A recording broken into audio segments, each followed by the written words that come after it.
তো বন্ধুরা, আজ 17 নভেম্বর 2024 রবিবার প্রয়াগরাজ দর্শনের অষ্টম পর্ব দর্শন করব প্রয়াগরাজের আলপি দেবী মন্দির এবং শক্তিপীঠ, জানাবো পৌরাণিক উপাখ্যান এবং মন্দিরের সমস্ত ইতিহাস। প্রিয় নতুন দর্শক বন্ধুরা, আপনারা দেখছেন এটিভি পরিবেশিত ও দেবনাথ নিবেদিত আধ্যাত্মিক ভ্রমণের চ্যানেল ট্রাভেলার দেব। প্রধানত 51 সতীপীঠ দর্শনের ইচ্ছায় আমার পথ চলা শুরু। গত কয়েকদিনের সর্বমোট 25টি শক্তিপীঠ, একটি জ্যোতির্লিঙ্গ, সপ্তর্ষি ও মহর্ষিদের অনেক সিদ্ধপীঠ ও সাধনপীঠ, কালীক্ষেত্র ও প্রচুর ঐতিহাসিক জাগ্রত শৈবক্ষেত্র দর্শন করেছি মাতৃ আশীর্বাদে। সেই সমস্ত দর্শনের অভিজ্ঞতা চ্যানেলে প্লেলিস্টে আলাদা ফোল্ডারে সাজিয়ে রেখেছি আপনাদের দর্শনের জন্য।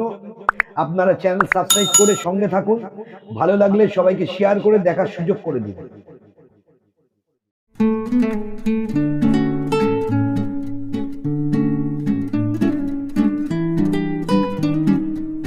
2018 সাল থেকে প্রয়াগরাজ নামে পরিচিত এলাহাবাদ শহরটি ভারতের উত্তরপ্রদেশের একটি উল্লেখযোগ্য ঐতিহাসিক ও সাংস্কৃতিক কেন্দ্র। এর অনেক ধর্মীয় সাংস্কৃতিক স্থানের মধ্যে আলপি দেবী মন্দির তীর্থযাত্রী এবং পর্যটকদের জন্য একইভাবে একটি গুরুত্বপূর্ণ গন্তব্য হিসেবে পরিচিত।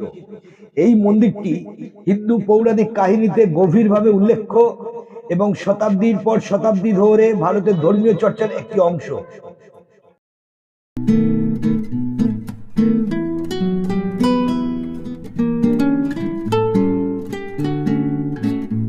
ঐতিহাসিক তাৎপর্য অনুযায়ী আলপি দেবী মন্দিরকে শক্তিপীঠগুলির মধ্যে একটি বলে মনে করা হয়, যা দেবী শক্তির সবচেয়ে পবিত্র আবাস। হিন্দু পুরাণ অনুসারে মন্দিরটি সেই স্থানটিকে চিহ্নিত করে যেখানে দেবী সতীর আঙুল পড়েছিল। দেবী সতী ছিলেন ভগবান শিবের সহধর্মিণী এবং তার মৃত্যু এবং পরবর্তীকালে তার দেহের খণ্ড বিখণ্ড শক্তিপীঠগুলি গঠনের দিকে পরিচালিত করেছিল। মন্দিরের কাঠামো আলপি দেবী মন্দিরের সবচেয়ে অনন্য দিক হলো এখানে পূজার জন্য কোনো ঐতিহ্যবাহী মূর্তি রাখা হয়নি। পরিবর্তে ভক্তরা একটি কাঠের ঝুলা পূজা করে, যা দেবীর চিরন্তন দোলনার প্রতীক।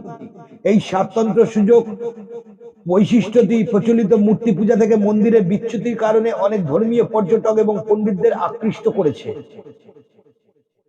পবিত্র নদী গঙ্গা, যমুনা এবং পৌরাণিক সরস্বতী সঙ্গম স্থলে প্রতি 12 বছর অন্তর অনুষ্ঠিত হওয়া বিশ্বের বৃহত্তম ধর্মীয় সমাবেশ কুম্ভ মেলার কারণে এলাহাবাদের পর্যটন প্রাধান্য লাভ করে।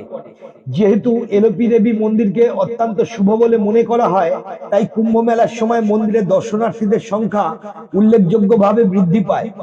বছরের পর বছর ধরে স্থানীয় কর্তৃপক্ষ, ভারতীয় পর্যটন বোর্ড মন্দিরের তাৎপর্য সম্পর্কে সুবিধার উন্নতি এবং সচেতনতা ছড়িয়ে দেওয়ার জন্য কাজ করেছেন।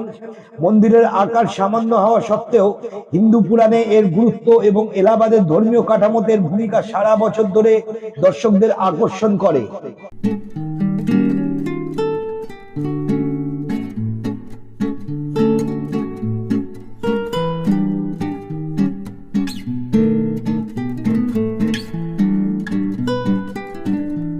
এলাহাবাদ পর্যটনের সাম্প্রতিক প্রবণতা আলপি দেবী মন্দির সহ ডিজিটালাইজেশন পরিবর্তন প্রতিফলিত করে।